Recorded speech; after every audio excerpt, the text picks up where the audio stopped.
and we were just like ready to do whatever it took to get these cars done. We delivered that car at 5:30 a.m.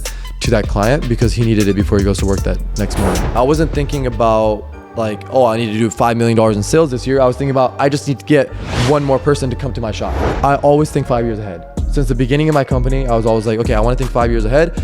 I don't care about the money that I make tomorrow. I want to be worried about the money that I'm going to make 5 years from now, 10 years from now. So I always think 5 years ahead.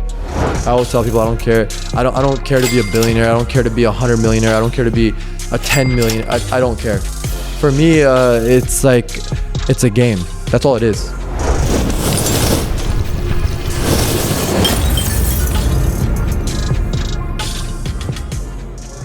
Dude, so I appreciate you a ton for hopping on. Of course. It's Thank funny. you for having me. I texted you. I didn't even realize. I was looking over a text back in April. Yeah. Asking you to get on. You were busy, I think, opening up your new shop. Congrats on that, dude. Thank you. Yeah. So SSR. I want to ask you before we get started. Does this stand for something?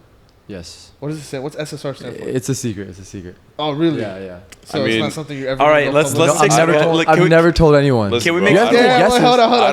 I don't want to spoil anything. I won't say yes or no. But you guys can take guesses. Right. I'm down. It's your last name is Siddiqui. Yes. So Shah Siddiqui Resurrection. I don't know.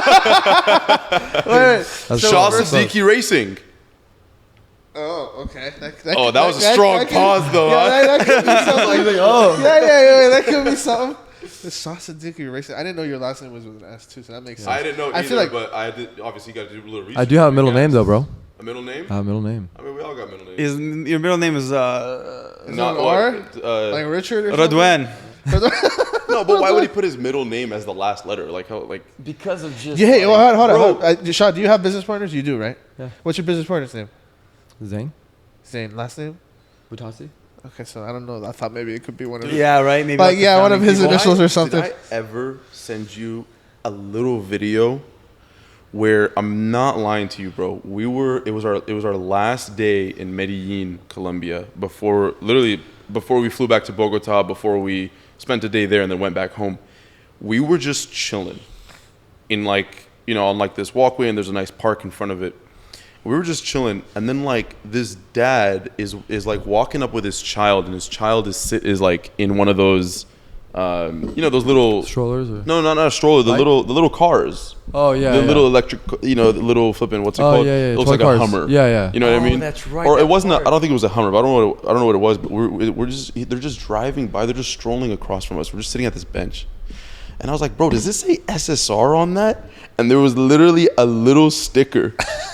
Wait, on the side of it that said SSR. Where? No way. And this was in Colombia. This is in Colombia, bro. You have a video? Bro, you guys go ahead. I'm going to find this. You took a video I of it? swear to I'ma God. find this. Maybe that's you noticed crazy. it. He's like, bro, does that say SSR in it? Insane, That's crazy. bro. So I guess you're known in your Colombian community, man. So Mashallah. SSR does stand for something. Yeah. Will that ever go public? No. No.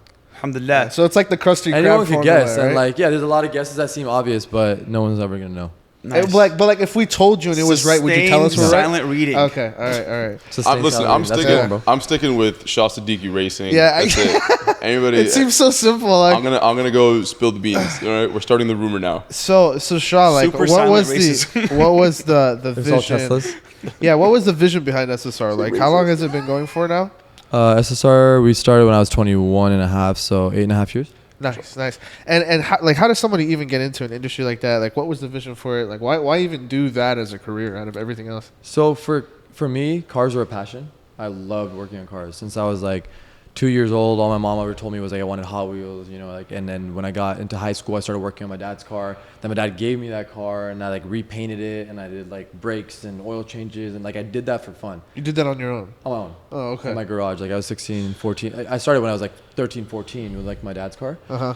And then from there, just always bought new cars. So then I eventually met Zane, who's now currently like, he's essentially like a brother to me, but I don't have a real brother. So he's like the closest thing that I have in this world to a brother. And he's 3 years older than me. And we met because we both had Mazda Speed 3s. So like we loved cars and we used to work on our own cars. And we met because of the car on the forum, on the Mazda forums. And then one day we were working, we went from like having Mazdas to having like Evo 10s to having like Mustangs, and then eventually both got BMW 135i's. And we were working on that we were working on our cars one night, and we were installing a part that he paid like $95 for. And I looked at it, I was like, yo, this intake, we could make our own kit for like a lot less than $95. You know that, right? And I was always business minded. Like no matter, like I was going to school at UCI for mechanical engineering, but I always knew that I wanted to have a business. Like I was just going to school to make my parents happy. That's the only reason I went to school. And I was like, bro, we can make this. And we had a couple companies before that. We had like a t-shirt company and like a couple little things that we would try. Just we were friends. He's an aerospace engineer from Cal State Long Beach. So he's a smart guy, and he was working at Boeing at that time. And I was like, we can make this. He's like, I don't really know. And you know, I don't really see why people would buy it from like a no-name company that's like in a garage or whatever. I was like, well, it doesn't need to seem like a no-name company. We can make it look like a brand. So he was still a little skeptical. So I was like, okay, fine, I'm going to do it. And then let's see if it works, right? So I went and I sourced the intake filters from a facility in City of Industry, which is about an hour away. Then I went and I sourced the little pipes, the metal pipes that I needed from the exhaust shop that I used to go to since I was like 15 and a half, since I got my permit, like to be able to drive. Because the first thing I would do on any car is like an exhaust. So so I went over there. I was like, yo, I need like a 4-inch pipe. This side has to be 2.25. This side needs to be 2.5. I just need to expand it. So I gave him the instructions to do it. I went home to my parents' backyard and I got high temperature paint from Ace Hardware, and I just painted these pipes black. And I went and tested them on my own car, and it worked really well. Like it worked really, really well. So it worked exactly the same as like the kit that like cost $95, but for me it cost 14. Wow. Oh my god. So I was like, okay, cool. Like I have like a little bit of an angle here. So then I was like, okay, cool. I'm gonna make an eBay account and just start selling it on eBay. So I went on, and I started creating my account, and then I was like, oh crap, like I need a name, because until then I had not thought of a name. I had no idea. I was literally sat at my mom and dad's dining table, like, you know, and I was just sat there. I was like, I'm making this account. I need to name this something, and it needs to look legit. It needs to sound and look legit. Shah SSR Racing came up. And then I just thought of these 3 letters. There's a reason behind it. And it was SSR. And then I was like, okay, I'm just going to add something performance. Then I added performance to it. And that's the inception of the name SSR Performance. And did you have other names in mind? I did. I had like a few names, but it was all, I did this all within 15 minutes. The name was within 15. It wasn't like, I didn't have this whole long thing. I didn't have a website. I didn't have anything. So I was like, okay, I just need a name that I could just put it up so it doesn't look like it's just, you know, car parts, you know, 1, 2, 3, 4, right? So I was like, okay, cool. I need like an eBay account name. So I made SSR Performance. Then I knew how to use Illustrator and Photoshop. So I went on Adobe Illustrator, which is what most graphic designers will use to create a logo. And I just made a logo. So I went on dafont.com, if you've heard of that. DAFONT, dafont.com. So you could download like a bunch of like already pre-made fonts that are made by like people all around the world. Downloaded a font called Airstrike, and I just wrote SSR, downloaded another font, Performance, and it was green and black when I first made it. And then I put the picture that I had on top of the logo, posted it, and just like was like, oh nice, now I have my first product on eBay. Yeah, I'm official. And it looked official, and it looked really good. And I was like probably only the second or third company that made those intakes.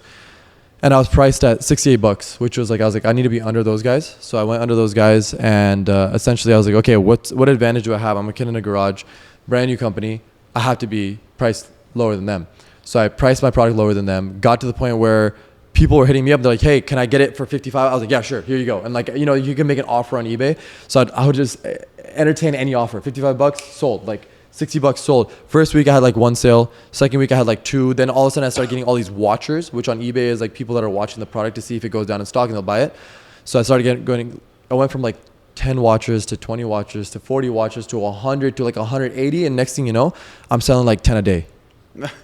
Legend. So like if you do the math on that, right? Let's just say you have, after everything's said and done, if you have $45, $50 profit, like that's real. Like I was going to college, so that was real money. $400 or $500 10 a day, 10 a day, right?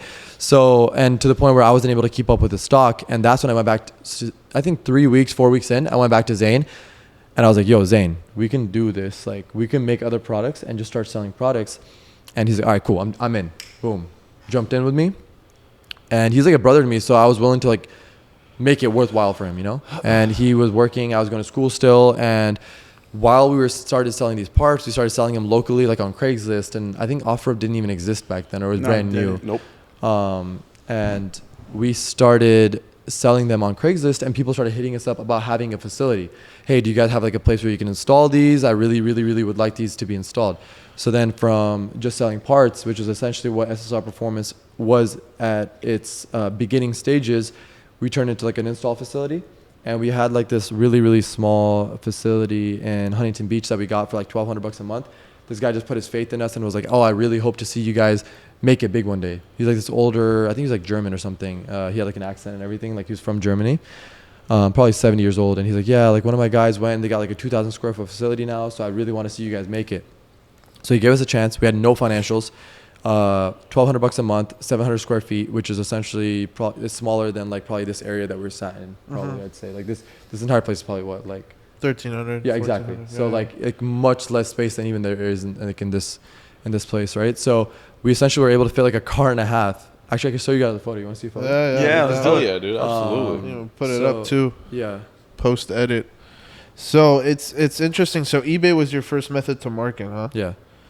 When did you detach from that engine and start to build your own marketing systems?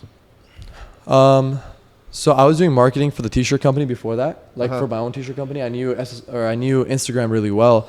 So we already had a pretty good following on Instagram. All I did was just switch the username to SSR Performance. So SSR Performance's Instagram never actually started off as SSR Performance. Already had 30,000 followers that I organically gained. And the t-shirt company that we had was a car-related t-shirt company. So it was like, do you even shift? You know, like how the term do you even lift was becoming big. So we made one that was like, do you even shift, with like a 6-speed thing on it and a couple other designs, and it was all car related. So I was posting a lot of car content. So I was like, this is perfect. Just turn it into the SSR Performance Instagram. I like how like it's still relevant. What? Like it's still relevant to like even when you transition that page to move it over, like it's still car related. Yeah, because I was always into cars. So everything in my life was always surrounding cars. Yeah. Everything. So this is our first shop. Since you asked, I'll show you. So that's actually November 8th, 2015. Oh, that's so sick. I don't know if you can hear me. You probably, yeah. So November 8th, 2015. If you can send the pics, we can put them up. Yeah. That would be really cool. That's me painting. Oh, hell yeah. I was 21 years old, bro. After UCI. So that was our first shop. Oh my gosh. There's no office, there's no bathroom. You guys can take it. There's no office, no bathroom. Bro, it literally just looks like someone's garage. Yeah. That's so dope. It was a little bit bigger than like a regular 2-car garage. I think a 3-car garage is at 700 square feet. Bro, this was you at 21? Yeah. Bro, you're jacked. Dude, I was way bigger back then. Yeah. Really? I weighed like 205, bro. I'm like 75 now. Crazy. So I found the video. You know, a lot of people assume like guys like you come from money. Did you have money put into this, or No. this was all like, was this bootstrap? Like, how much cash did you have when you started? 5,000. 5,000 in the bank. Total. Okay. No, we put 5,000 directly into it. To start it. Which was essentially all my money. I think I had $500 left over in my account. Yeah, for sure. And then like, so you slowly made your way up. You built up the shop. You started to get customers locally. Yeah. What was the strategy? That was just pure Instagram at the time? Yeah, pure Instagram, and then also word of mouth. Like when we started we were doing like 1 or 2 cars a week, right? Like to start. And then from there, like people started, it's crazy. Like here in Southern California, there's so much of a demand for this kind of stuff that people are like, oh, you do that? Like I want that, you know? And especially with cars, like every other BMW you see is modified. And so we entered the right industry. We already knew that we wanted to create a niche in the BMW community. So what we did was we went to all these BMW events, like any local BMW event, because the Mercedes guys don't modify as much. Yeah. You know, and then the Honda, Toyota guys might be modifying, but the money's not really there. And I wasn't into Toyotas or Hondas. So for me, it was like, okay, BMW is where we need to be. We went to every BMW car meet. People already kind of knew me in the car scene because I had cars, right? And I just pretty much told people, hey, I have a shop now. And then my friends started coming to me, and then it just spread like wildfire. Like, hey, everyone go to shop. Like, and that's all it really was. And like before I ever had a shop, and I do my best now to be the best person that I can be. So I feel like, you know, alhamdulillah, like, you know, I have a lot of support no matter what I do. Because people genuinely see that I'm a good person. And I try to do my best to be a good person. So a pretty cool story is back in, I had a 340. Yeah, I had a 340i. It was like the 2016. So I got it back in 2015. Just came out, and I just got it, and I was super happy. Those cars are sick. And it was really fun. It was just, they just introduced the B58 engine and so on. So, and then at that time, the second I got the 340i, my oldest brother that also loves BMWs is like, there's no way my brother is going to have a faster car than me. Yeah. So he got the M3, the Silverstone. And my brother's always a part of like BMW community and different sort of like forums and stuff, but it was finally Beamer Fest. And I remember he's like, hey, we're going to meet up at this one location. And it was over here in Irvine, I think the Irvine Marketplace. Okay. And we all met over here, and then we met to another location. And then out of nowhere, I remember seeing you. That's funny. You had a army green. It was wrapped army green M5. M5, yeah. And it was so freaking sick. That's but sick. we were part of your caravan. That's so that funny. went to Beamer Fest. So as you're saying that you were just you know in that community. Yeah. I could speak for it. That's awesome. He was there, and it was like maybe 2015, 2016. Yeah. So that's all we were doing, right? Like, there's already such a high demand for people to just want to drive in groups, and like especially the BMW community. So we essentially like used the fact that there was such a strong community in the BMW, like I guess the BMW community itself was so strong that we were like, yo, we need to just get deep in that community and just like get to know people. And it was like, you know, I wasn't thinking about like, oh, I need to do $5 million in sales this year. I was thinking about, I just need to get one more person to come to my shop.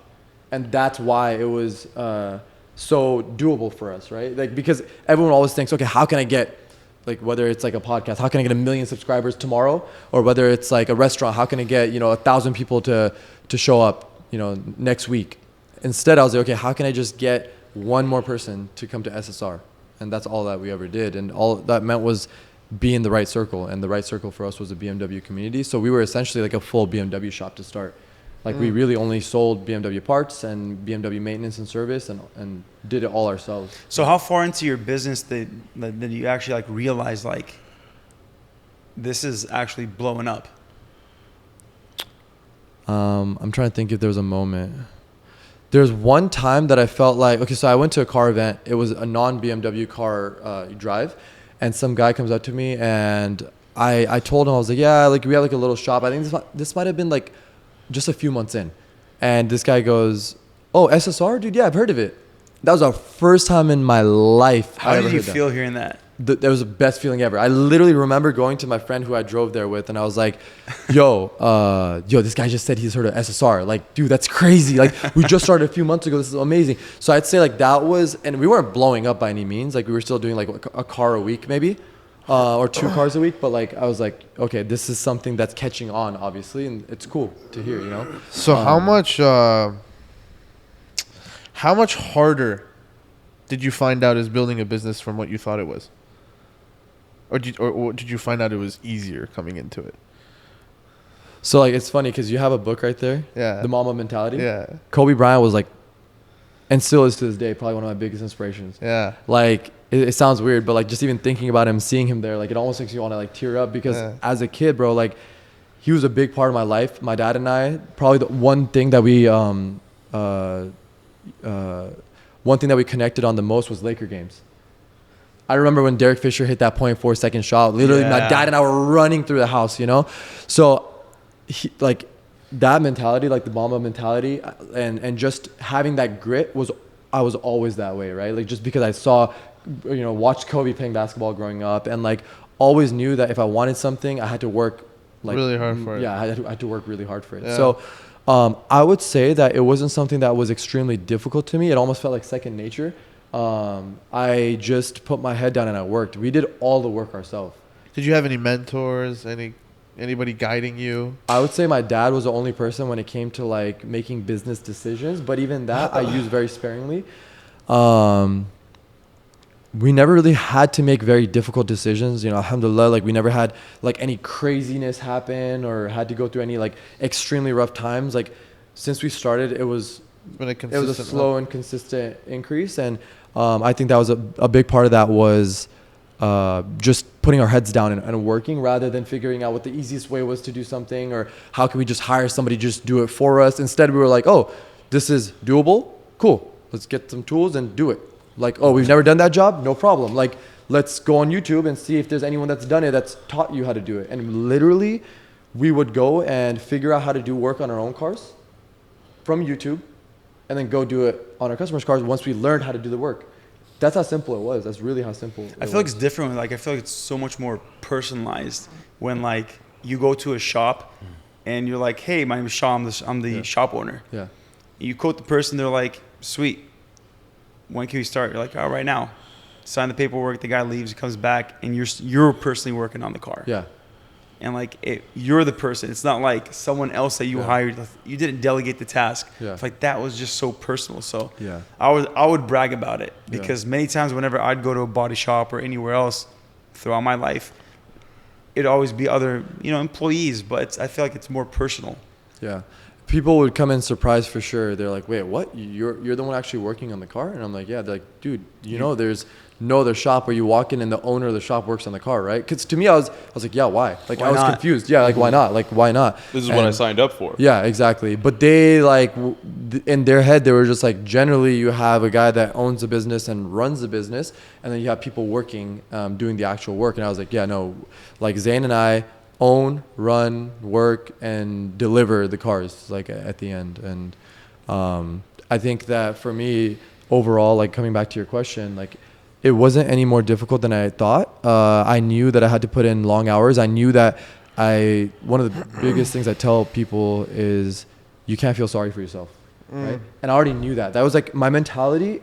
I'm telling you, since like school, since like the work that I did before school and things like that, my companies that I had before, it was like, just don't feel sorry for yourself. So I would literally come from school at 6 p.m. to Huntington Beach, work till 2 a.m. with Zane. And Zane would get off of work at 5 p.m., come at 6 p.m., do work till 2 a.m., 3 a.m., 4 a.m. We saw the sun come up plenty of times. Sun's coming up. I have Snapchats from back in the day where I have memories, bro. Another day seeing the sun come up. And we're in this shop that I just showed you, which was no bigger than like this area that we're sat in right here. Just 12 hours, 13 hours, 18 hours. That's so flipping dope. And I told myself, and I would go to school at 8 a.m. again. And the only thing I kept telling myself was I already knew, like, I could not feel sorry for myself. I could either sit there and be like, why am I working so hard? Other people don't have to work this hard for this much money, right? Because there's always something easier that you could do. But I was like, my mentality was, okay, just don't feel sorry for yourself. And it was the mama mentality, bro. It was just, Walk in. you put your head down and you just work. And nothing's impossible. Mm-hmm. I was at AutoZone at 2 a.m., bro. Like their system was, I remember being at AutoZone, their system's down, and they're like, oh, it's going to take 30, 45 minutes. I sat outside AutoZone in one of the sketchiest cities. There's only one 24-hour AutoZone in all of Orange County. Santa Ana? It's like I can't even remember what city it is, but it's like near Anaheim, like Westminster, Garden Grove area. Okay. And nothing negative about those cities because there are beautiful parts of those cities, but there are also parts of those cities that aren't very beautiful. It's probably that part of like Garden Grove where you start going east and it turns into Santa Ana. Yeah, it's probably somewhere around there. Yeah, and I sat in that parking lot with Zane, by the way. So I want to make sure that I'm making it very clear that Zane was there 100% of the time as well. Yeah. And we were just like ready to do whatever it took to get these cars done. We delivered that car at 5:30 a.m. to that client because he needed it before he goes to work that next morning. Mm-hmm. You hand delivered the car to the house? Yeah. So much respect right now. Yeah, those little details, man. That's big. I'm gonna interject and show you this video. I want to see that really bad, bro. I really want to see that, and you have to send that to me. Okay. Should I turn the volume on? Sure. Okay. That is crazy, bro. SSR. That is nuts. Where was this again? This was in Colombia, bro. No, this was in Colombia, bro. I remember the dad was like, "Ain't that crazy?" Hey, tag that video so we can put it up. Yeah, for sure. Yeah. The dad had like this giggle on him, like, what's going on? Yeah, dude? yeah. And I was sitting there, I was like, bro, you don't get it. This is so sick. Obviously, there's a language barrier. I'm just like some random like tourist just freaking out over his son's car. Yeah, But we were so hyped when we saw it. But mashallah, that is a very, very that whole story right there is very, very deserving of respect. Thank you, and it definitely, I think in anybody's eyes, it places you at such a a much, much higher level. And I wanted to say, I think that is first question. Are you Mayman? No, my parents are from Karachi. Okay, never mind. But Mammon people, I know you're probably going to refer to them. They're very, very business oriented people. Mm-hmm. They all have their own textile businesses and other businesses. They're big in textile. Mm-hmm. But yeah, in Pakistan, it's very common, I think, for people to have that business minded, that's business dope. Mindset. That's dope. Yeah, no, I think that seems like that story is like one of the very, very few times where the whole idea of turning your passion into a business that is one of the very, very few times where like it's actually been something Successful. like not necessarily like worth following per se, because anybody could, people could live off of simple means, but Oh, I see. it seems like your passion really has translated into much, much bigger things, and mashallah, like good for you, dude. Thank you. And Alhamdulillah, bro. Thank you should Thank be proud of yourself for sure. Thank you, bro. But it's so dope to see. Thank you. So let's talk about this. So you were at the spot in Huntington Beach for how long until you outgrew it? That's a good question. Yeah. So so like I said, when we first got that Huntington Beach spot, the guy was super, he like loved us immediately. We met up at a coffee shop in Huntington Beach near the facility, and he saw us, and he saw we were respectable kids. I was 21, Zane was 24, and we were respectable. That's all he wanted, right? He saw we were like kids. We were not like, you don't look like you're on drugs. And a lot of those people that do rent those spaces, mechanics and stuff, they're like alcoholics or they're on drugs or other things like that. So he was like, okay, you guys are young kids. I'm going to give you a chance month to month. Here you go. We outgrew that spot within 5 months. And we moved into a location in Santa Ana, which was 3 times as big. And we stayed at that spot. We had a 3-year lease. Within 2.5 years, I had to expand. That's when we moved into Santa Ana, we hired technicians and worked with them, but then they would also do a lot of work. So we were able to up our volume. And I realized that I had to focus on marketing and sales. So that's all I was doing all day. I realized I was like, okay, we can make more money if I get off of these cars and just focus on just closing deals. And as a salesman, alhamdulillah, like I'm able to do pretty well. Like I'm a good salesman. I'm able to speak to people and understand like what their problems are and understand how we can help them better than others. So we started closing quite a few deals, and we had the hands now to be able to do the work. And along with Zane, we had 2 more technicians and one of my friends, Isaiah, who was actually there since the very beginning, since I was spray painting pipes in my backyard. He always believed in SSR more than even I believed it in myself. He was like, I know this company is going to be huge one day. I want to be a part of it. And he's still there at SSR today, 8.5 years later. So we moved into Santa Ana, started doing much higher sales. Within 2.5 years, I found a tenant to lease that building. And I went back to my landlord and I'm like, hey, like I really need to grow this company. Is there any way I can give you another reputable tenant? And she's like, okay, no problem. So I gave her that tenant, and we got out 6 months early without paying anything. And we got a big opportunity in Orange, in the city of Orange, which is about 10 minutes away from like Disneyland area. And this guy gave us, he took a big chance on us, because it was so we went from 700 square feet in Huntington to 2,100 square feet in Santa Ana to 6,500 square feet in Orange. So tripled and then tripled again. Yeah. And he took a big chance on us, because honestly, we really did not have the ability to pay the rent in that building. Mm-hmm. So I pretty much told him, I was like, look, I'm going to work like my butt off, whatever it takes. I don't care. I need this in order to be where I need to be in like 6 months from now. But right now, yeah, we aren't there, but it's going to get there within 6 months. And no matter what happens, I'm going to figure out how I'm going to pay your rent. So what I did, so he gave us a chance, which was amazing. And he still loves us. Like we still have that building today. Mm-hmm. This was like 3 years into our. So what did he do? Did he like front you like a couple of months or something? Or? Yeah. So he gave us 3 months free. And then from there, we were able to save up money, and then we were able to start paying. So that was like the TI, tenant improvements, was 3 months free, but we really didn't need to do anything in the building. The building was essentially ready for us to move in and start doing our work. And this is the spot off of, you've been there. American? Yeah, Freedom Avenue. Yeah. Okay.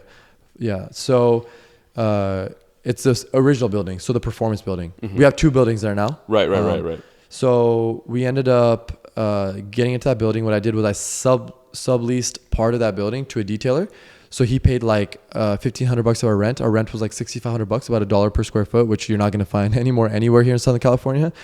And we were able to afford paying the rent eventually. And then 6 months in, we were far beyond that, right? It was because that building unlocked the potential for us to get to the point that we needed to get to, which is a large part of the reason why we needed to move out of the Santa Ana building, which is you could fit 3 cars. So Huntington Beach, you could fit a car and a half, and we would fit a car and a half and work on one car and then work on the other. And then second one, you could fit 3 cars, and then this one you could fit like 12, So it gave us a lot more of an ability to do work. And then from there, about 3 years into that building, we ended up buying the building next door because the tenant was leaving and I wanted to lease it. But the landlord of that building, completely different landlord than the building, even though they're next door to each other, than the one that we were in. And the landlord of that building was moving to Arizona. And he's like, yeah, for tax purposes, I need to get out of California. So I need to sell this building. So we ended up buying that. We ended up putting a contract in place stating that we'll buy the building within 6 months because we didn't have the money to buy it. And he agreed to it. We agreed to a price. We agreed to everything. 6 months later, we were able to put the down payment, which was under like a small it was an SBA loan. Mm-hmm. So it allowed us to put 3% down as long as we occupy the building, which is exactly what our plan was.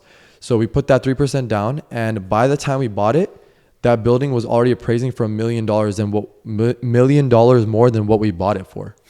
But we already had the contract and we already gave our commitment 6 months prior that we're going to buy it at the price that he wanted to sell it at. So that's why I always tell people, like, alhamdulillah, like, there is a God, no matter what, there's always a reason, because we wanted to just lease that building. But instead, he essentially forced us. He was like, well, you're going to buy it or I'm not going to give it to you. Yeah. Mm-hmm. And it put us in a position to be forced to buy the building. And we were like, oh my God, how are we going to do this? Like, there's no way. Like, this is impossible. You didn't have the cash on hand. Did not have any money on hand. So this is what I'm noticing. So every jump you've done, you didn't have the money. No. So you were just assuming that you were just going to get business, or like, I'm assuming, like, do you have a lot of faith in your sales skills? So number two, yes. Yeah. Faith and sales skills for sure. And I work really well under pressure. Really, really, really well. Did you over leverage yourself? In certain situations, sometimes. Yeah. I, for example, like in my personal life, never. Like my bank account, alhamdulillah, I have a bunch of saved money. I don't spend money on dumb things. If I buy things, they're investments that I can sell later. Maybe not appreciate, or they're assets, I guess I should say, right? Yeah. So they're assets that I can sell later. Like I'm into watches, I'm into cars, but any car that I purchased, I've sold for the same price, if not more. Any watch that I own is now valued higher than what I bought it at, right? So in my personal life, never, ever, ever over leverage. I have $0 in credit card debt. I don't spend money that I don't have. But in business, you have to, right? They always say there's a risk in doing business. You have to take these risks, right? And getting that building just the building alone as an asset, I knew was going to be positive, but I didn't realize how quickly it would go positive, right? Now it's worth double what I bought it for. SubhanAllah. Yeah, alhamdulillah. So it's something that like I wouldn't have the opportunity to do if I thought that my plan was going to be the right plan, right? And even going back to the orange building that I could barely afford to lease, I lost a building before that in Anaheim just 3 months before that. And I was so upset about losing that building. I thought like that building was perfect for us and it was the right size. It was a little bit more expensive. It was a little bit smaller and a little bit more expensive. And I was really, really upset. The owner of the building said, you know what? I don't really know if I want to do like an automotive shop in my building because, sometimes they get dirty and this and that and blah, blah, blah, which is actually one of the biggest challenges here in Southern California, especially because there's so many warehouse style businesses that are clean, that are willing to lease these buildings, that for people to say, yeah, I'm going to give my building, my beautiful building to a shop that's going to be doing oil changes and other things like that. It's tough for these people to commit to auto shops. So I thought it was the worst thing when that Anaheim building said no to us, right? This guy came out of nowhere and just said last minute, a day or two before we were supposed to sign the lease contract, you know what, guys, like I have another cleaner business. They're just doing like electrical parts warehouse sales, right? And I was really upset, bro. Like, you don't understand. I was like, okay, like how are we going to find another building, right? Then I was looking on Craigslist one day. One of my buddies actually was looking on Craigslist for me. He found us this building in Orange. We thought there's no way for us to go in and convince this guy because it's a beautiful building, and alhamdulillah, it all worked out, right? And the building that we got in Orange is one of the biggest blessings we've ever had, because not only did he take us in, he gave us like the few free months of rent. And additionally, when our neighbor moved out, I realized that I should go lease that building. Wasn't able to lease it. Got told that we could only get it if we buy it. Bought it. And it doubled in value overnight, essentially, for us, So like, it's crazy. And that's what I meant earlier about like, there's a plan, right? There's always a plan. And God's plan was obviously much, much, much better than whatever we had planned for ourselves. And I tell people that no matter what happens till the day I die, no one can question my faith you know, because of the things that, you know, I've been blessed with. So, SubhanAllah. yeah. So what does a day-to-day look like when you started grinding out sales? Like guide us through the activities you took to increase your business. So what do you mean exactly? Like, what are the activities? Did you call? Did you how did you market? Like, what did you do? Go to more events? Like, what is okay, it's like 6, 7, 8 in the morning. This is Yeah. Shah Cool. 4 years ago. Yeah. 5 years ago, trying to get it started. Yeah. So we ended up becoming a pretty well-known name and reputable name on like the BMW forums, on like Instagram. People started like repping us and like loved having our name on their cars. So our phones would ring. Our phones would ring. Every day our phones would ring. We would have like 15 to 20 phone calls a day. Really? Just inbound? Inbound. Nice. Doing nothing. No ads, nothing. This was purely... Zero ads. I've never, ever ran paid ads for SSR Performance. Really? You still have it? You still to this Still day? to this day. All organic? All organic. Nice. That's savage, Yeah. man. That's pretty cool. Yeah. Okay. And then Instagram was doing really well. Like it was bringing in leads and stuff. And like I said, bro, there's so much to go around when it comes to this industry in Southern California that you just have to do your job right. You have to be good and you have to be a good person because there's a lot of bad people in this business, a lot Shady. of bad people and shady people in this business. So because we were doing business in a good way, people realized that we were the shop that they should come to. We focused on quality. Like that's literally the only words that would come out of my mouth in our meetings with my technicians, in my meetings with our front desk, you know, people. And it was just all about quality, whether it was the phone call that the customer received from us, like in the way that we spoke to them, or whether it was the way that we did the work on the cars, which is obviously the biggest, factor in our success. Or down to the way that we like even close a deal. Like I would never be pushy with my clients. And as far as what I would do when I come in at 7, 8 a.m., I would go back over my calls that I had the previous day and then just try to get back at these customers. So I'm like a hands-on type of person. So for me, having I noticed that I stopped. You want to No, continue. Yeah, Cool. we're good. So Yeah, it good. probably Continue. does. Yeah. So for me, I'm a hands-on person. So for me, having Post-it notes was a big thing. So I had Post-it notes, and I'd put their first name, last name, what the dollar amount was of the sale. So it gives me priority on which ones I need to close, and then the phone number, and then when my next planned day was to call them back. Sometimes they say I get paid on Friday. Awesome. I would have a call scheduled for Friday or Saturday, and I would write that down on the Post-it note. So if you walked into my desk, or if you walked into my office, on my desk, what you would see is probably that much space filled with post-it notes. It's like your CRM system. Yeah. So it would be just my whole desk would be filled with Post-it notes, and I knew which ones I had to get back to, like when, and like I had a system of how to get like these deals closed. And you would be surprised at how many times I would follow up, and I would follow up in a way where I'm like, hey, like if I'm bothering you, please just let me know. I don't want to like overstep, any boundaries and like make you feel like I'm being pushy or anything like that. If you're not ready, just let me know. And literally, if they told me they're not ready, I would just take it away and I'd throw it away. Because I had so many that I didn't want to be focusing on the ones that weren't actually seriously interested. And it's crazy at how many times customers and clients would tell me, no, actually, I'm so glad that you continue reaching out. And that just shows me that you actually care about me. That shows me that you didn't just forget about me. And for that reason, let's go ahead and put a deposit down right now. And it would be like my 4th phone call to that person, within like a week span. So imagine getting a call within a 5 to 7 day span 4 times, or text, right? I would do text often too, because if I knew, but a lot of times I just pick up the phone. I have no problem picking up the phone and having a conversation. And that's another big thing that I feel like people nowadays, especially younger people, they hate speaking out of their mouth. But the connection that you make when you're actually speaking to someone compared to just texting them and just reading text on a phone is so different. More personal. So different. And you can't really understand how genuine a person is over text. It's really difficult, right?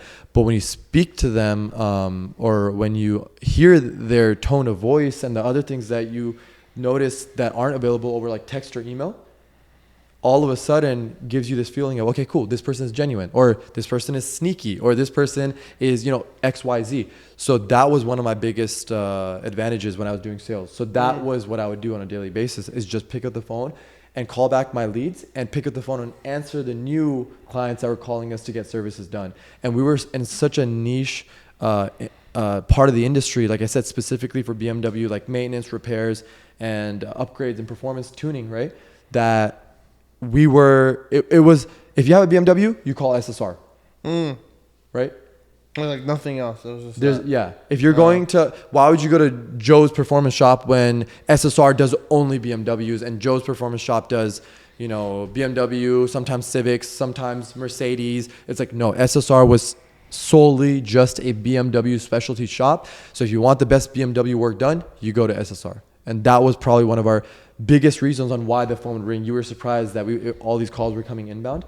That was the reason why. Because anyone that had a BMW, like you and your brother, you came to our event, knew that SSR was the place to go for the BMW car. How many orders do you do a month now? Do you mind sharing that? So now, actually, surprisingly, things have changed significantly. We're not, we do BMWs, but we're not the BMW shop now, right? I know you've branched out. We've actually branched out, but then come back in. So currently, we're focusing on a lot of exotic design as opposed to performance.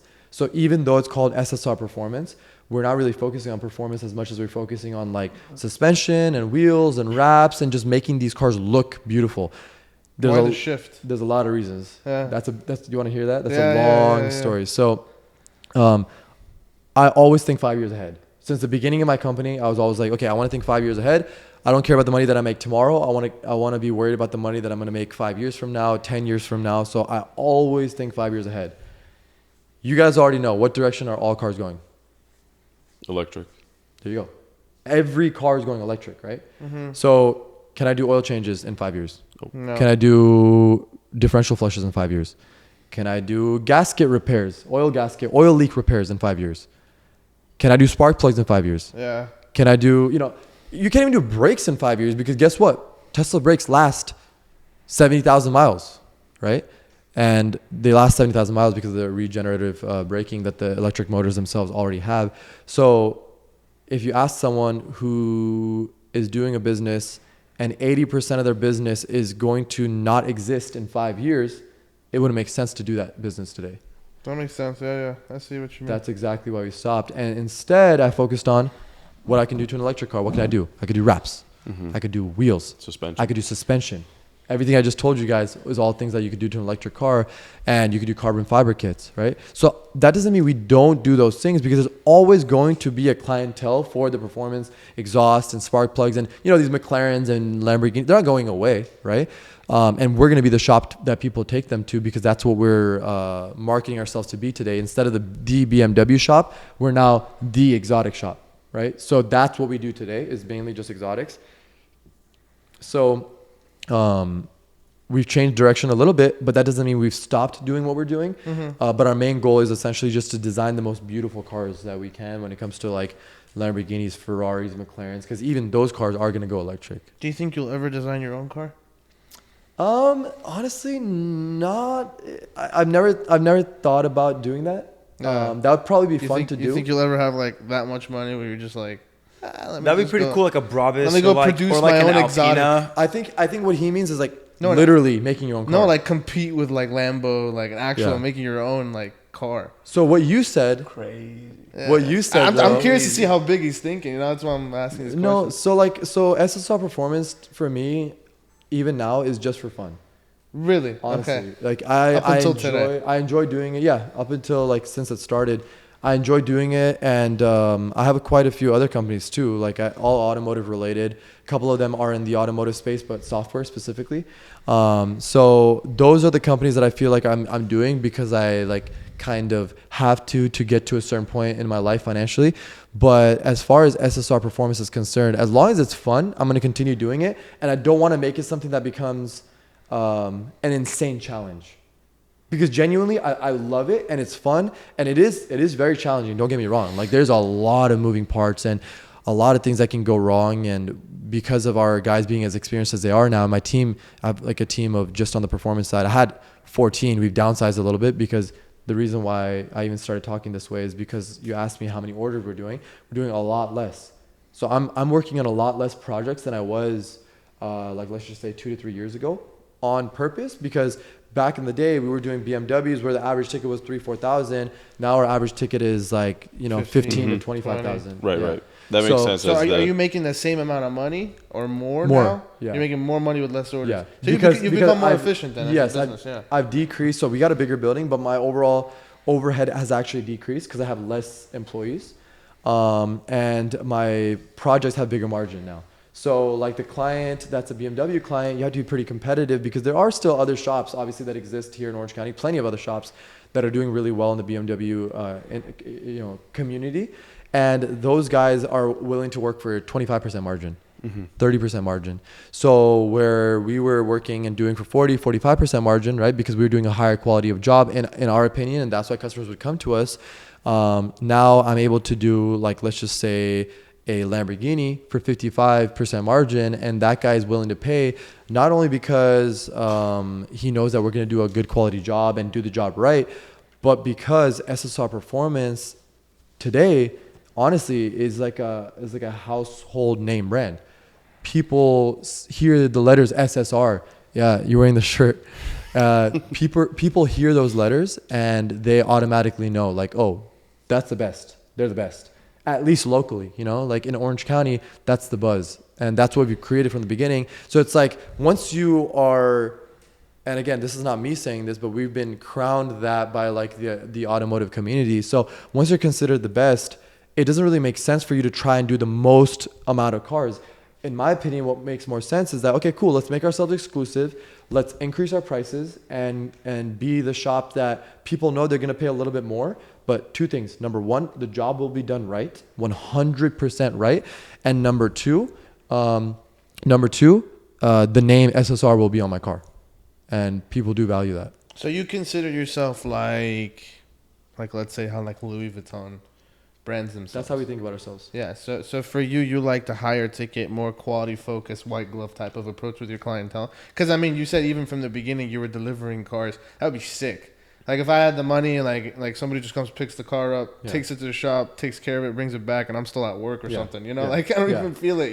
Yeah. I'm pretty sure for like the ultra high net worth, that's like that's what they pay for. Yeah. They'd rather pay an extra buck for that, Right. And like one thing we haven't spoken about is the new facility. So we talked about Huntington Beach, the little one. Then we talked about I wanted to get to that. Yeah. Then slightly bigger, which was Santa Ana. Then 3 times the size to Santa Ana. Then 3 times the size to Orange. Then bought the building next door. So doubled the size, right? Which was the auto body shop. That's the auto body shop. And then now we are in a 20,000 square foot building in Irvine. Nice. Which is number one, it's a prime building. Number two, it's in a prime location, right? And the reason I'm bringing this up is because you mentioned the ultra high net worth clients, right? Because obviously before we were dealing with cars that may be in the 20,000 to 60,000 region, right? Now we deal with cars that we still do like, the G80 M3s and M4s. We still do like the F series M3s, M4s, and we still have love for those cars, but we're really going for like the ultra high net worth, like you said, type of client. And that client has a $300,000 car, $400,000 car, $600,000 car, $900,000 cars. And those are the regular cars that you see inside SSR Performance today. And going to your point of like the convenience factor, that is such a big reason for these clients to bring their cars to SSR. Not only just the fact that we have the best quality, but also because we have a name. And then now we've created the highest convenience. Number one, we're in Irvine. Where do most of these people live? Irvine, Newport. Simple. I mean, that's only really the 2 cities where you're going to find most of those clients, right? And then next, we purchased a $120,000 tow truck, which is putting our money where our mouth is, right? We bought that completely like cash, no loan or anything on it, just so that we could pick up our clients' cars and drop them off free of charge. My own guys drive the truck. My guy will get in the truck, go to Crystal Cove in Newport Coast, put the car on the tow truck, bring it back. We do all the work. They pay remotely from their cell phone. I send you an invoice. It takes you 10 seconds to pay. You could even use Apple Pay. The car gets done, gets taken back to the client in Newport Coast, gets dropped off right there on their driveway where we picked it up 3 days later. So the convenience factor of being in the right location, of being in Irvine, of building a facility that cost us like hundreds of thousands of dollars, right? And then buying the equipment necessary to make sure that we can cater to those clients was a massive reason for why we are where we are today and have a shop full of those type of cars and those type of customers. What's rent look like in Irvine? 30,000. Yeah, a month. yeah. And I couldn't buy that building because that building was a little bit too much of a stretch to be able to like put a down payment on it. And you know, a building like that in Irvine costs around $8 million. And I was like, yeah, I don't really know if I want to invest $8 million right now and buy this building, even though chances are it eventually will go up. But in the near future, those buildings are going to start seeing a little bit of a decline because we know where the economy is headed, you know, to an extent, because obviously you're in Irvine, prime real estate. And of course, number two, we're in Southern California in general. So you're never going to have an empty building really, but I'm hoping that maybe one day I get the opportunity to buy it. But if I do, I do. And if I don't, then it's in the plan, you know? So would you actually say that this might be the final location of growth? It's possible. Nice. The final what? Location of growth. Oh, you don't think you're going to expand more than this? I don't want to. From 20,000, you got to triple it again, dude. Get 60,000 square feet. I don't know. Dude. Just buy a whole state, dude. You know that, yeah. So for you, this is like, you're cool at where you're at. I'm going to tell you something. The last location that was 6,500 square feet for just the performance side, we had 5 lifts, okay? So 5 bays for cars to be worked on. This 20,000 square foot facility, I have 4. Mm-hmm. So that's so lit. Yeah.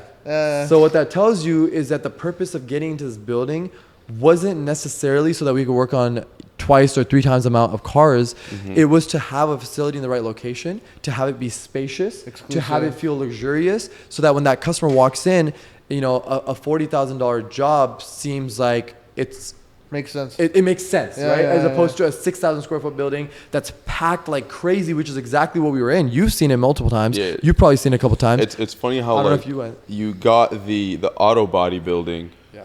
and still there's like no parking No front space. and back. No and space. even the street is taken up. It's just Yeah. like every time honestly you go to the spot in Orange, I do see how like overwhelmed a high ticket customer could be. Right. How they could view it in a sense where it's like, yo, my car's never gonna get done. Exactly. You know? So, you know, the ability to get that type of clientele came from opening this building. So for me, the $30,000 in increase of overhead in the grand scheme of things is really not that big of a deal. Yeah, for Right? sure. It comes down to like, if you mentioned Louis Vuitton, right? Mm-hmm. If Louis Vuitton was selling $100 bags, they probably wouldn't be able to afford having a $75,000 a month little tiny store in South Coast, right? Yeah. But because they're selling, you know, $10,000, $15,000, $8,000, $5,000 bags, now all of a sudden it makes complete sense, because for them to make their money back, they just got to sell 7 bags. Mm-hmm. You know? Yeah. The high ticket world is pretty cool. No, it's flipping. It's so dope hearing you talk about it, and honestly, it's very inspiring as well. But I was wondering, when was the last time you worked on a car? Let me think. Last Thursday. Sick. I love to hear that. I was putting together a Lamborghini Urus after we wrapped it. Nice. I stayed till 2 a.m. and I did it. So how much? Because I needed to deliver that car that night. I promised him Thursday night your car will be done. I stayed till 2 a.m. Put the car together with my guys. My guys were there. Credit to them too for staying that late. But of course, like, you know, you see Zane and I, we're both the owners. We're there with them. We didn't say, all right, guys, good night. Finish the car. Let us know when it's done. We said, let's finish this. We told them Thursday night. Finished it technically Friday morning, but right, 2 a.m. on, we stayed till 2 a.m. on Friday morning. And then I texted the guy, hey, bro, your car is done. I promised you tonight it's done. And then he just did his text back. And the next morning, he's like, bro, why'd you stay till 2 a.m., man? Like, it wasn't a big deal. I'm like, bro, if I tell you it's Thursday, you know? Like, even though technically. Yeah, stuff like that, bro, it makes you earn a lifetime customer. Yeah. Facts. Yeah. That's a story. That's a Yeah. story. Like, man, that guy just texted me at 2 a.m. in Yeah. the morning while I was asleep, saying my car was ready. Yeah, it's crazy. It's crazy because like the way a person would look at it is like, you know, someone could say even Shah, with all he's developed and all of his employees and this and that, he still honored his word and he still went out and did it himself, right? So once again, it earned you a lifetime customer. And not even that, that opens up word of mouth because he's going to go show off That's a flex. about That's a that flex. service Yeah. to everybody else, and they're Yeah. flipping. That's just going to, may Allah increase you, inshallah. Inshallah. Another question I have is, because you, alhamdulillah, I don't know, alhamdulillah, maybe, I don't know if this is always a good or a bad thing, but I've been to your shop a few times, you know, for a few situations of my cars. You have done a great job at hiring high quality individuals. Very, very high quality individuals. People who you walk in, you talk to them, they talk about the service they're going to perform on the car and this and that, and what it is they're going through, the breakdown. And they seem like the type of people who are literally willing to put their lives on the line for you. And I respect that. And it's even become a thing where like Richard, I don't see him as like a service advisor. Shout out Richard, man. Richard's a homie, Richard's cool, dude. bro. Richard's a beast. homie, Yes. you know? What is your process when it comes down to finding those high quality employees, those high quality workers? Yeah, so I guess I want to take a second to 100% like talk about the fact that without the team that we've built, Zain and I built this team, and without those people in the building, zero chance we would be at this point, right? So again, like alhamdulillah, like, you know, it's also a blessing that we brought those people into our lives, and those people approached us, or we had a conversation, and all of a sudden it led to it becoming like a long-term commitment, right? With them working on our team. So as far as how those people came about, bro, the only answer I have is from Allah subhanahu wa ta'ala, straight up. That's all I can say. Every person was brought to me. Yeah. Every single person was brought to me, right? Very rarely will we ever post up that we have a position available. Thankfully, like, because of the type of business that we do and the type of cars that we work on, people approach us and want to work with us. So we always have kind of like a Rolodex of, you know, our emails with resumes and things like that. And most of the guys that work with us were once customers of ours. So they were customers and said, hey, I'd love to work here, and literally left companies like Cox, 10 years at Cox Communications, or 7 years at LA Fitness as the general manager of a whole gym, which, you know, those guys are doing pretty well for themselves. So people that were committed to their jobs leaving just because they're like, you know what, I want to do this because I enjoy it. Like, it's like a passion of mine to do something like this. And obviously, yes, we incentivize them, right? One thing about Zain and I is that we stick by our word no matter what. If we tell our guys, hey, we're going to get you to this level of pay, or we're going to get you to these type of hours, or whatever the case may be, we always stick by it no matter what. I'll pay my employees before I pay myself every single month. I don't care. Every single day. I don't care. There's months where like I've overcommitted to hiring someone and I don't take pay that month, and it's fine. I don't care. Like, it doesn't, I don't feel sorry for myself. Just like I was saying in the beginning, I never feel sorry for myself on, wow, we worked so hard this month, but we didn't get paid. It's part of the process. It's 100% a part of the process. As far as finding those people, man, like, I'm going to tell you, like, alhamdulillah, like, I've been blessed with the ability to judge character very quickly. Very quickly. This is something that my mom is really good at, like, better than me. And she's sharp. She could tell within 30 seconds what kind of person someone is. And I got a little bit of that, you know, a little bit of a fraction of that. And because of that reason, there's been plenty of people that walked into our building, wanted to work with us, and I didn't get good feelings, and I told them no. And there's been times where people walk in, and Richard is one of them, bro, the most kind-hearted individual you will ever meet, the most genuine guy you will ever meet, you know? And it's funny because the way that we met was upstairs at the building that I live in. And I didn't know him. One of my friends knew him. We ended up in the same kind of circle, and then we were talking. He's like, yeah, I just got off of work. I'm like, it's 9 o'clock on a Saturday. What do you mean you just got off of work? What do you do? He's like, oh, I work at a body shop. And I'm like, oh, that's funny because I own a body shop. And he's like, oh, yeah, SSR Auto Body, right? I've heard of it. He's like, yeah, I just moved in here like a few months ago, and I wanted to come talk to you about potentially seeing like if you guys have a position available. And we talked a little bit more, and I was like, hey, there's no way I can pay you what you get paid currently at your current position. He was just an estimator, right? So an estimator is a large part of body shop, which is essentially the person who like estimates the damages that are on the car and puts a value to it. And then they communicate with usually like the insurance companies or the customer to let them know this is the damages and this is how much it's going to cost to fix. So I realized really quickly that he was more than just a simple estimator in terms of like his abilities as a human being, right? Like I saw him as like a leader. I saw him as someone who's assertive, someone who should be at least at a minimum a manager, if not an owner of a body shop. And it got to the point where we kept talking and so many conversations happened and so many dinners happened that I was like, yo, Richard, just give us a shot. Like, come look at our shop, come visit and see what we operate like and see if it's something that you'd be interested in.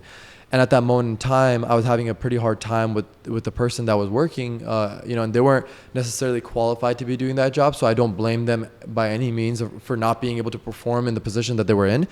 But essentially, things didn't work out with that person, and I had to replace them. So I was running this body shop, and by the way, I have 0 years experience running a body shop ever, right? But again, I was like, hey, if it's doable, so I'm gonna figure out how to do it. Yeah. If it's not you, then who? Then who? Exactly. So he came and visited us, and like essentially took a day off of work and ran the shop, and he did it beautifully. And we ended up essentially working out a deal where it was a lot lower than what he was getting paid at his current promotion that he had gotten at the shop that he worked at, which is actually one of the highest grossing shops in all of Orange County. They do $1 million a month, which is ridiculous, crazy high for a body shop. So he was like, dude, I just got a promotion and everything. And then I think he took 2 weeks and said, you know what? I'm going to jump ship, because I told him, I said, you dedicate yourself to this company, I will make you an equal partner. Right? My own company, I built it from the ground up with Zane, right? So Zane and I were the only owners, no investors, nothing. Said, I'll make you an equal partner. And he's like, you know what? Like, that alone is worth me just trying something different. Like, he was 30, he just turned 35. So he's 33 or 34 years old. He's been around for like about a year and a half now. And I told him, a year and a half in, I'll make you a partner as long as you can perform and run the shop. And now today we are doing the paperwork to make him a business partner. Nice. That's crazy. Yeah. Shout out Richard, man. Shout out Richard. Richard's a beast, bro. And I see him as an older brother, and it's funny because like one of the biggest things that we all have in common, Zane, Richard, and I, and any of my other business partners, I have 2 other business partners, Kenley and David, who I've been best friends with for like quite a few years now. And all of us have one thing in common, is that we have no ego with each other. Literally no ego with each other. So I'm a very direct person, right? You guys know me as a friend. And you guys probably noticed that even as a friend, I'm very direct on certain things. I'll say certain things. I'll tell you what, just from today's conversation so far, yeah, I can tell that when it comes down to, especially things revolving around business, it's like there's no games, there's no emotion. No. 0 games, 0 emotion. Even if you're my best friend, I don't care if I've told you, hey, it's going to be $300 and the job ends up costing me money and it costs me $1,000 to complete. You can be my best friend. I'm going to come back to you and say, here's your car, here's your keys. It's $300. Instead of, hey, you're a friend, you should get it, man. You should understand it ended up taking us long. No. When you come to SSR Performance and you've seen like how we operate, right? I don't care if you're a friend, you could be my uncle, you could be my relative. I treat you as a customer in that scenario. You have brought me your car, you've given your trust to our company. Mm-hmm. I treat you as a customer. And obviously I may talk to you as a friend, but the communication about the car and the end result of the car, it's not like, oh dude, it's fine, Mosstafa's a homie, like he's gonna understand. He can wait. Yeah, exactly. Or he could wait or whatever. Never, ever use that like as the reason to not perform at that top level. Good. Mm-hmm. Yeah. So yeah, 100%. It's like ABC. There's no like gray lines when it comes to business. Same goes for Richard. Richard is one of my best friends. We will go hang out, have dinner till 2, 3 a.m., like laugh like our butts off and everything. But when it comes to business, like when there are things not being done how they need to and things, it is a very serious conversation. Very, very serious conversation every single time. And then all of a sudden, it's almost like, we leave the office. It's like, hey, bro, you down to get dinner? And then it's completely like, like we didn't even have that talk, Yeah. So it's like an on-off switch. And dinner is no car talk. It's no business talk. It's just hanging out with a friend. So I'm able to separate those two things out really well. And every single business partner that I have is in my best friend circle. And I only have a very small circle, very, very small circle. Yep. As you So should. what's the next 5 years look for you, man? Like, since you're thinking 5 years, what? Yeah, so for SSR Performance, it's going to be like the, design, more of the design higher-end cars. For myself, I have quite a few different companies. One of them is in the Tesla service game, which is more like clear bras, PPF, ceramic coating. We've really locked into that game really hard, and we've been doing really well, alhamdulillah. And then I also have a Tesla aftermarket parts company. So we make like carbon fiber steering wheels, carbon fiber spoilers, wheels, suspension, coilovers. So for me, it's just kind of like managing these 4 or 5 companies that I've built, not to mention the software companies that I mentioned earlier. I have 2 software companies, one of which has an investor. The other one that doesn't have an investor is just Zayn and I. But pretty much just growing all those companies in a steady way rather than, like I said earlier, I don't think about how do we do $10 million in sales. It's okay, how do I get the first customer? How do I get the next customer? How do you continue slowly growing 10%, every year or whatever the case may be. So for me, the next 5 years are just going to be sticking with what I've done so far. I don't want to be super sporadic with like how I choose where to put my efforts. I want to pick the 3 or 4 things that I want to push at, and then just continue just pushing in those 4 or 5 Software is things. hella different. Yeah, it is. That requires a whole different skill set. Yes. So I've learned a lot in the last year or two about front end UI design, front end development, like using like Bootstrap and React and like all these like front end languages that the software developers use to create these applications that we're so used to seeing, as well as like learning about APIs and understanding how APIs work and understanding database and how you create databases and utilizing AI and other tools like that to be able to do it myself. So yes, you're 100% right. It's really different, and not just the development part, right? Because the development part is also completely different from the sales part. Creating a software as a service, a SaaS company is now you're talking about cold calling. Now you're talking about buying leads and Sales team. Yeah, running ads, quick funnels, and all kinds yeah. of other things. So yes, you're absolutely right. It is a whole new adventure, but that's exactly what makes me so excited about it. Do you have like a number in your mind? Of what? Like how much money you want to be making when you're like No, 60? I don't care. I always tell people I don't care. I don't care to be a billionaire. I don't care to be 100 millionaire. I don't care to be a 10 million. I don't care.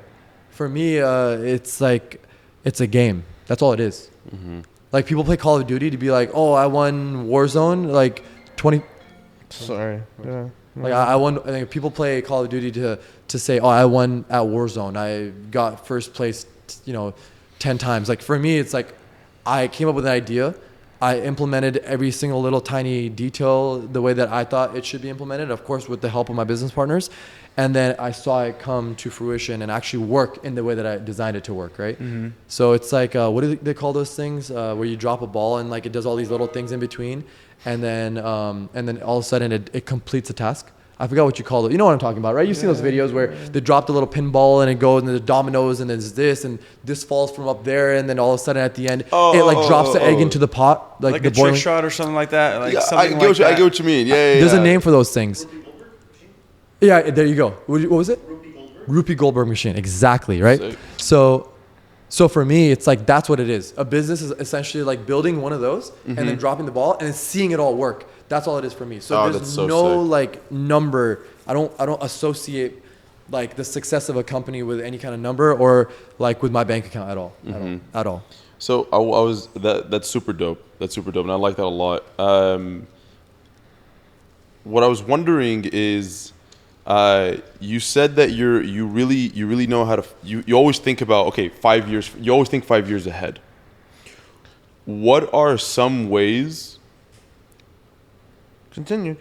What are some ways that you always kind of like, in a sense, try to help foreshadow what the next 5 years are going to look like in the world around you in order for you to adapt yourself and adapt your business to it? I think that you just have to be in sync with your business. right? Like you have to really be paying attention to what's happening on a daily basis. And it's crazy because I stay 5 years ahead, right? Because that's a grand plan. But things change on a monthly basis. Like especially in the automotive world where new cars are coming out every year. Every year there's guaranteed to be a new M3. Every year there's a new M4, right? And like they might be similar, but they're never the same. True. So you have to always adjust. Like M3s look the same, but guess what? All of a sudden in 1 year they're locked and now you can't tune them. What's your plan now? What do you do now? Like how do you adjust to that? So yes, I always look 5 years ahead. And to answer your question you're asking, it's not a simple answer because you just have to be in sync with what's happening in your business. Whether you own a restaurant, whether you own a construction company, like, you know, you pay attention to regulations, pay attention to, You gotta be open to change. yeah, pay attention to material prices. Like, okay, maybe today I'm building homes with lumber, but hey, 10 years from now, does that make sense? Or are we gonna be 3D printing with concrete or something? Yeah. Which there's already. So it's not necessarily like a process in which you like you're constantly reading up on like new news that's coming out about the industry or stuff like that. It's not really that kind of thing. I think if you're involved enough, you don't need to read articles and things like that. I think you just kind of start realizing where the climate is going, and you just adjust to it. So It's basically slight. like- It's always slight adjustments. It's never like, boom, all of a sudden turn the entire company around, right? That never works. Yeah. It's always just slight adjustments. Man, this has been such a great topic. Like honestly, We gotta do a part 2 at your place, dude. For sure. No, 100%. No, I'm the so part 2 flipping SSR, down, the dude. new location would Yeah. be actually phenomenal. Yeah, Where can Yeah. people find you, Shah? Like if they want to look you up and stuff like that. On Instagram. Unlimited, Yeah, yeah. dude. Shot. Go ahead. I know it's his push it. I just love that handle. It's the same on Instagram and TikTok. I post a lot of like of my business and stuff like, kind of like similar to what we probably talked about on my TikTok, which is Shah SHAH .unlimited, and then same thing on Instagram, Shah .unlimited. Well, we'll come since you have so much square footage that we could use. Bro. Dude, yeah, you guys, Yeah, we'll come film. It'll you be guys lit. have to come film that. I'm so flipping yeah. down. Pull up your We- McLaren we'll- or other cars and just have a nice little. we can background. do regular talks. Like it doesn't always have to be about like what I've done. Like I'm sure all of you guys have a lot to say too. So we could do regular talks and just do like almost just like, you know, people tune in just to listen to what's going on. Oh, in you want to do everyone's lives. recurring talks? That you're down to do Oh, that dude, one? so That would be sick. down. Just get Introducing Shah. our new co-host. Well, you know, it's crazy because like a lot of these things throughout the years that we've built this company, you forget to stop and just like look back and see like what you've done. Yeah, You're always yeah. so focused on like what's next, and you stop to like you forget to stop and smell the daisies or whatever they call it, right? Yeah. And Down to one camera. Yeah, let's just we'll wrap it up, dude, so they can show you Yeah, on. So on Shaw.unlimited. yeah. That's sick, man. No, I promise you, we'll do a part 2. We've been running for an hour and a half, by the way. No Wow. way. Wow. Yeah. It feels like we did 30 minutes. Yeah. He's honestly. like, I still can keep going. Yeah, that's the thing about these. Good. Like my water bottle's almost empty. that's They're talking so much. Well, hey, man, I appreciate you for I mean, hopping on, dude. I think all the talking really helped like dissipate some of the heat that is Bro, building no, up. I was gonna say like as soon as that vent opened, It's chilling. and then the sun isn't. Look, the sun's not on that window anymore. It cooled down so much. I'm like, oh, okay, I feel a lot. Like I'm sitting back now. In the beginning, I was like, oh, I can't sit I was like, back. damn, this guy has really good posture. I try. Mashallah. That's Take us sick. away, Doom. Yeah. Well, I appreciate you for hopping on, dude. Yeah, Yeah, dude. we'll definitely we'll do. We gotta do more. We gotta figure out the battery situation with the equipment because there's been a lot of podcasts where we do things and it's like we gotta do a part 2, a part 3, a part. Conversations go on forever. But I appreciate you for hopping on. Dude. Yeah, Thank yeah, you. for sure, No, this is so I love it, sick. guys. Awesome. Thank you. So sick. Thank you guys.